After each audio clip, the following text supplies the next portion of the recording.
today's video, we're going to be trying to predict the entire Evolution 2025 match card way too far out in advance. And yes, I recognize that my scheduling for this video is completely out of whack. And that's because normally I would be making this video immediately following the previous WWE Premium Live event. In this case, I would have normally done this the night after Night of Champions. However, if I were to do that, that only gives me 2 weeks, actually 13 days between the predictions video and Evolution. That's what happens when WWE spams Premium Live events every couple of weeks. So now I have to make this video in the build-up to Night of Champions while also giving me enough time to predict Evolution before any of the matches actually get announced. I know, it's such a hard life that I live, folks. So I've come up with a total of 7 matches, even though I know there's probably only going to be 5. I'll try to give you the reasoning as to why these matches make sense and why I like them. And as always, don't forget to subscribe to this channel, ring the bell for notifications. If you're a wrestling fan, I know that you're going to fall in love with his YouTube channel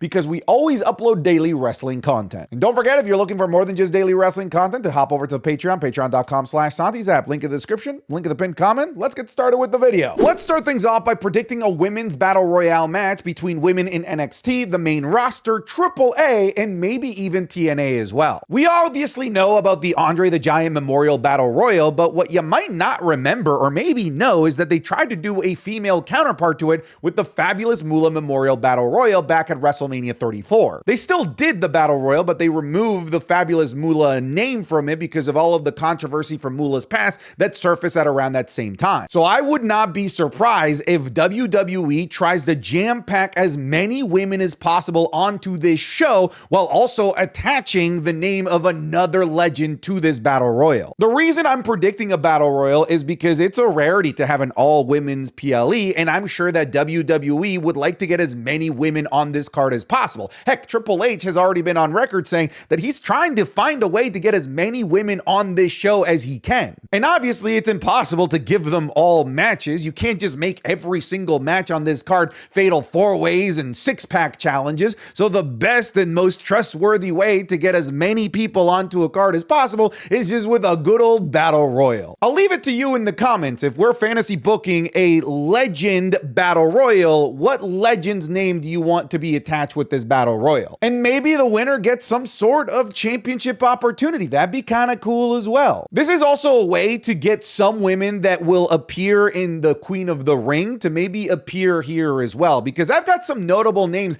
missing off of the card because I have a feeling that they're going to be busy going really deep into the Queen of the Ring tournament. And if that's the case, then maybe a battle royal is just a great way to get them in quickly. Say somebody like a Jade Cargill, who I have predicting going into the Queen of the Ring finals, however, winning the whole damn thing. But if anything, again, it could just be a showcase of WWE reminding the world of just how vast and how deep their women's roster is, not just on their main roster brands, but across all of the different brands that they own. All right, now let's start predicting some more traditional matches here. The first one I have is a non-title match that's just a little bit of a grudge match. I have Alexa Bliss going up against, you probably guessed it, Charlotte Flair. I have this match happening on the card because these two are way too big of names to be left off of a card this monumental in women's wrestling when these two are important, very important figures in the development of women's wrestling as we know it today. My prediction as to how we get to this match is that Charlotte Flair is going to cost Alexa Bliss's semifinal match in the Queen of the Ring tournament against whoever it is that she's facing. And this might be the first of a handful of matches that they end up having because I weirdly see these two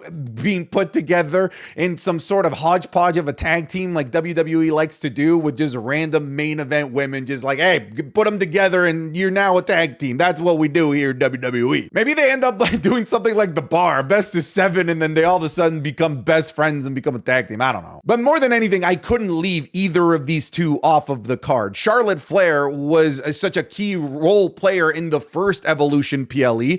Alexa Bliss was such a key role player in the development of women's wrestling as well in the late 2010s and early 2020s, that these two being left off the card would just be a crime. But I also can't really realistically put them in championship matches, I don't really see how I can connect either of these two to bigger prizes. The only matches that I can connect either of these two right now for sure is against each other. And a match between Alexa Bliss and Charlotte Flair, that's a big match in women's wrestling, and what better show to do a big match in women's wrestling than the all-women's PLE. So yeah, give me Alexa Bliss versus Charlotte Flair. I'm not overthinking this. I used to think that therapy was just never going to be for people like me. I grew up in a household where emotions weren't necessarily talked about very often. In fact, if I was ever struggling with anything, the answer I would often get was just to tough it out. It seemed like asking for help just seemed like a weakness, or that I was burdening or annoying somebody. And as a guy, there was always that extra layer where I was raised to believe that being emotional somehow made you less of a man. So I bottled things up and convinced myself that handling everything alone was the right way to do things. But the truth is that it just wasn't working. I felt stuck, overwhelmed, and honestly kind of ashamed that I couldn't just deal with it. Luckily, I was able to overcome this by seeing that other men with similar lives as me had turned to therapy as a way to help them. So I tried it too. If any of what I just said sounds familiar, you're not alone, because a lot of people still feel rather conflicted about therapy, even now. That's why I'm proud that today's paid partner is BetterHelp, especially during Men's Mental Health Month. We gotta do everything to help break the stigma, fellas. BetterHelp connects you with credentialed therapists who can help you unpack whatever it is that you're going through, offer real tools, and give you a fresh perspective, all from the comfort of your own space. So if you've ever thought about trying therapy, please go check out the link in the description or go to betterhelp.com/SantiZap. That way you can get 10% off your first month over at BetterHelp. Again, that's betterhelp.com/SantiZap to get that 10% off. Thank you again to BetterHelp. Now let's get you back to talking about wrestling. We technically only have one confirmed match for Evolution, and it's this next one right here for the Women's NXT Championship. We obviously know that the NXT champion is Jacy Jayne, and she's really the only WWE superstar that's technically guaranteed to have a spot on this show, as they've already announced that there is going to be an NXT Women's Championship match with Jacy Jayne going in as the champion. Now, we don't know who the competitor is going to be. They're still doing a #1 contendership tournament that involves a bunch of the top women in NXT. Now, I would have loved to do Jacy Jayne versus Blake Monroe. It took me a second to not say Mariah May there, but it doesn't look like she's going to be in this tournament. It doesn't look like they're immediately pushing Blake Monroe to win the NXT Women's Championship right off the bat. She technically, like on screen, hasn't even signed yet. They're doing like a whole segment where she signs her NXT contract, and that signing segment is happening on the same night that the tournament starts, so I don't think that she's in it. So really, to me, it comes down to two women. I think it ultimately really comes down to Jordynne Grace or Jada Parker. I feel like those are the two names that WWE is probably most interested in pushing to put in front of the Evolution crowd to show to the world what women's professional wrestling is and what kind of talent WWE has down in developmental. But I am ultimately going to go with Protina Carpenter herself, Jordynne Grace. I feel like she is the best representative for NXT to push forward in a match to show what women's wrestling from NXT is all about. And honestly, I wouldn't mind if Jordynne Grace won here. I feel like it's just a matter of when, not if, Jordynne Grace is the next NXT Women's Champion. And maybe this is the place where they decide to do it. The all-women's PLE, big focus and spotlight on women's wrestling. Let's show off one of our brand new toys in Jordynne Grace and put the strap on her. Again, it might not be Jordynne Grace. There are other great women that are in this #1 contendership, like Jamboree, that's going on. But when I look at every single individual competitor, even if there might be better narrative options right now than Jordynne Grace, when it comes to a show like this where you're trying to showcase women's wrestling, I think you got to showcase all different kinds of women's wrestling, and Jordynne Grace brings a very unique style of powerhouse professional wrestling that very few other women can deliver, so you should showcase somebody like a Jordynne Grace here. So this is what I'm going with. Women's NXT Championship, Jordynne Grace going up against champion Jacy Jayne. This next match is for the Women's Tag Team Championships, and I want to preface and I want to make it abundantly clear that I hate this, okay? This isn't me fantasy booking because I really, really want this. I'm just telling you, I think that WWE is dumb enough to do this. I'm going for a match against the Women's Tag Team Champions, Liv Morgan and Raquel Rodriguez. This next bit really pains me to say. But I think that they're going to be defending those tag titles against the amazing team where they have just so much in common of Nikki Bella and Brie Bella. Just kidding, Rhea Ripley. Look, again, this is why I started this segment by telling you that I don't want this. I hate this, in fact, but I think this is where they're going to go. The reason why I think this is the route that they're going to go is that we already had Liv Morgan and Nikki Bella have a moment. We ultimately had Liv Morgan take out Nikki Bella. But earlier in the night, we had Raquel Rodriguez take out Rhea Ripley. And last time I checked, Raquel and Liv are on the same team, and those two attacked these two, and that's classic WWE. Hey, you attacked us? Well, I guess let's have a tag team match. I guess sure, you could do Liv Morgan and Nikki Bella and Raquel versus Rhea Ripley, but with how hard it's going to be to get a match on this card, I don't think that they're going to do individual singles matches for these four women. I think that WWE just wants to get as many high-profile women as possible on this card, and right now, because of where they're at with Rhea Ripley in terms of chasing championship gold, and that she isn't, this is probably what they have in mind for her. Because I promise you, there is no world where they're leaving Rhea Ripley off of this card at all. And obviously, we know that Nikki Bella is going to be on this card, considering her whole initial return was just about how much she paved the way for women's professional wrestling. And when you have the all-women's PLE, the writing just is right there, right? But again, I don't see it being just Liv Morgan versus Nikki Bella. I feel like they're going to just do this silly thing right here. Now, a lot of people might be wondering, why not Brie Bella? I don't think Brie Bella is at all interested in professional wrestling. She's enjoying Daniel Bryan's retirement right now, having a good time with her family. And there's literally zero indication that it's going to be Brie Bella. And if it is Brie Bella, I guess cool, sure. Brie mode, we've really been looking forward to hearing that, haven't we, folks? But if I'm just analyzing what's been put in front of me, that's all I can do right now, right? I can't just make up evidence that isn't there. The only thing that is in front of me is that the tag champions attacked these two specifically on the same show, and I think that one of them is going to come out and help the other when they're getting beaten down by both Liv and Raquel, and that's going to be how we make the tag team of Rhea Ripley and Nikki Bella. I'm sorry for putting this out into the universe, but I have to be the voice of realism. This is the type of WWE molded match from the ground up. This just has WWE's fingerprints all over it. You can hate it, and you should hate it, but you can't hate me just simply because I'm delivering the message. So I'm saying that we're going to get Liv Morgan and Raquel Rodriguez versus Rhea Ripley and Nikki Bella. Woo! Now let's get a little bit more serious and talk about the Women's Intercontinental Championship. So obviously we have the champion Becky Lynch. Forgive me, there is no current up-to-date render on the WWE website with Becky Lynch with her, Intercontinental Championship strap. And yeah, I'm not overthinking this. I really am just going to go with the match that we're all predicting we're going to have on this show. I do have Becky Lynch once again defending her Intercontinental Championship against Lyra Valkyria. And honestly, I'm not mad to add Lyra Valkyria to this because Becky Lynch and Lyra Valkyria matches have been nothing short of amazing every single time. So let's run it again. And of course, we have a new entry into the Women's Intercontinental Championship picture, that being Bayley. This is the match that we're going to get. I'm pretty certain of that. I guess technically it's a possibility that it could happen at Night of Champions, but a match this big with these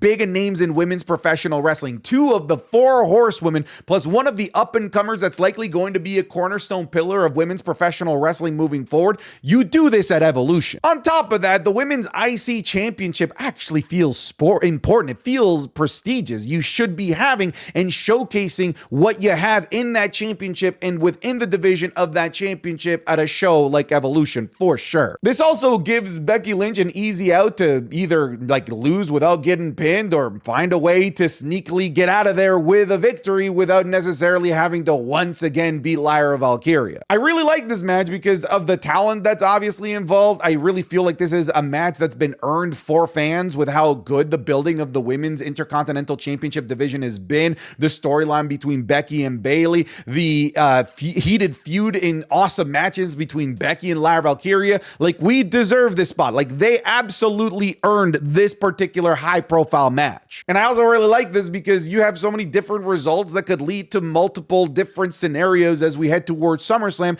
because this trio of women should be involved in this title title picture in some way, shape, or form, also going into one of the biggest shows of the year immediately after at SummerSlam. So there's literally nothing to dislike about this. This is a match that absolutely needs to happen there. Unfortunately, you'll see I don't have the Women's United States Championship. I actually have that happening at Night of Champions because I just don't think that the Women's US Championship has done anywhere near as good of a job in making me and fans interested as to what's going on there versus what's going on here with the IC Championship picture. Now let's talk about the top two prizes in the game, the Women's World Championships. And let's kick things off by talking about the SmackDown side of things, the WWE Women's Championship. So I have the Women's Champion, Tiffany Stratton. I believe that she's still going to be champion by the time that this show airs. I know that we have Nia Jax going after her, which might result in a match with Nia Jax again for some reason for this strap, but I don't see Tiffany Stratton losing the belt here. And I also understand that Naomi is also a threat that's ever looming, but I don't think that Naomi is going to be cashing in anytime soon. I think, like, if anything, she could cash in on this show or SummerSlam. So basically what I'm saying is that I think Tiffany Stratton's reign going into Evolution is entirely safe, and we should expect her to go into the show as champion and defend the championship. Now, the big question is, who's her opponent? There are some names that we can certainly throw out there. I certainly hope it's not Nia Jax. That would be very lame, very boring, very easy. You could maybe just do a straight up championship match against Naomi, but I would like for them to keep Naomi as far away from the traditional championship matches as possible until she just inevitably cashes in. I think that Jade Cargill would have been an interesting option, but she's, I think, going to be busy with the Queen of the Ring tournament. Then there's Charlotte Flair, but I feel like Charlotte Flair's story is this losing streak that she's on, and to have her get a championship opportunity in the middle of a losing streak would be a little bit bizarre. So that doesn't really leave us with a lot of options, because the other like top caliber main event player is Bianca Belair, and she's still out with injury. So that kind of leaves us with almost no options for Tiffany Stratton. That means I'm going to go outside of the traditional means here. I think it's time to finally do it. Tiffany Stratton versus Trish Stratus for the WWE Women's Championship, a match that, in my opinion, is long overdue. This right here, folks, this should have been the match that they just did at Elimination Chamber, not their random ass tag team match that absolutely nobody asked for and or wanted. They already teased this at Money in the Bank 2024 in Toronto, and it seemed like that was a match that everybody wanted. So it kind of felt perfect that, several months later, also in Toronto, we were going to have both of these two in a match, but they ended up making the mistake of making it a tag team match where they were a tag team. But there are major rumors that Trish Stratus is coming back to the WWE as early as this upcoming episode of Friday Night SmackDown, and the only place that I see Trish Stratus returning to in terms of where in the card she gets put in, it's the WWE Women's Championship picture, so that we can finally pay off this match that fans have been fantasy booking forever, and to maybe finally do justice in this storyline that was teased and got so many fans excited all the way back in 2024. The question would be, is this babyface versus babyface? Like, are we ready to go back to a heel Trish Stratus? For me, hell yeah, because heel Trish Stratus in 2023 was freaking fantastic. And I think that Tiffany Stratton needs a heel Trish Stratus going after her. I think it'd be kind of boring if it's just babyface, good old do-gooder Trish Stratus just trying to give herself one last run, one last gunslinging run at a championship. If they give me just awful, evil human being Trish Stratus again, oh, that'd be fantastic. I think their program, their promos would be so much fun with a snotty babyface Tiffany Stratton and a snotty, evil heel Trish Stratus. Come on. To me, just screams money. Again, if Trish Stratus does return as early as this upcoming Friday Night SmackDown, it's a possibility that it could happen in Saudi Arabia. But again, that just wouldn't make any sense when you literally have Evolution around the corner. So give it to me. Trish Stratus versus Tiffany Stratton, WWE Women's Championship on the line, with Naomi maybe somewhere lurking in the background to see how this match ends. And now let's talk about the main event. And folks, I'm going to be honest with you. I think that this one is both realistic, but also this is just a dream match for me. I think this one's about as biased a choice as you could possibly get for a Santi Zap video. You guys already know that Io Sky is my favorite women's performer right now. I think that she's the best WWE superstar in the women's division, and I just adore adore anything and everything that Io Sky does. By the way, it's time for her to defend her Women's World Championship. She has not been in any of the major shows since like WrestleMania. I can't even think of a championship defense. Has she had a championship defense since WrestleMania? I don't know. If she has, it wasn't a very memorable one, clearly. But the fact that she's missed Backlash, Saturday night's main event, and Money in the Bank, and probably gonna miss Night of Champions is insane to me. We need to do something with Io Sky immediately. I obviously think that they're gonna have Io Sky on this card. There's no way that you don't have Io and you don't have the Women's World Championship on this show. It's just about now trying to fantasy book while being realistic with it, who she faces in this match. And of course, you know I went with Stephanie Vaquer. I want my number 1 versus my number 2 to go on a match and just absolutely melt our eyeballs out of our sockets with how good this match can be. We already got a tiny little taste of it in the Raw after WrestleMania, where they did a little exhibition match that ended up getting ruined by Roxanne Perez and Julia, but that was enough. That in itself was enough to get me hyped, to get me excited to see a full-fledged storyline, a full-fledged feud, and a full-fledged 20-plus minute match between these two geniuses of professional wrestling. Now, here's the thing. I actually have Stephanie Vaquer going like fairly far into the Women's Queen of the Ring tournament. In fact, I actually could see her going to the final, but I still have Jade Cargill winning. So I could see this being almost like a consolation for the loser of the Queen of the Ring final getting this opportunity here. But come on. Who is going to turn this down? Who is going to genuinely sit here and make an argument that this is not the best match available right now for Io Sky? Give me Io versus Stephanie Vaquer for the love of everything that is holy. Oh my God, I would kiss your feet, Triple H, if you give me this match. All right, folks, thank you so much for listening to me yap. That's it for Women's Evolution. I think that this is going to be a very fun PLE. I still think it's kind of crazy that it's happening on July 13th after just so much professional wrestling that's happening on the 12th. But that's it, folks. You guys let me know down in the comments below what matches you would personally fantasy book here. But that's it. I'm done. Get out of here.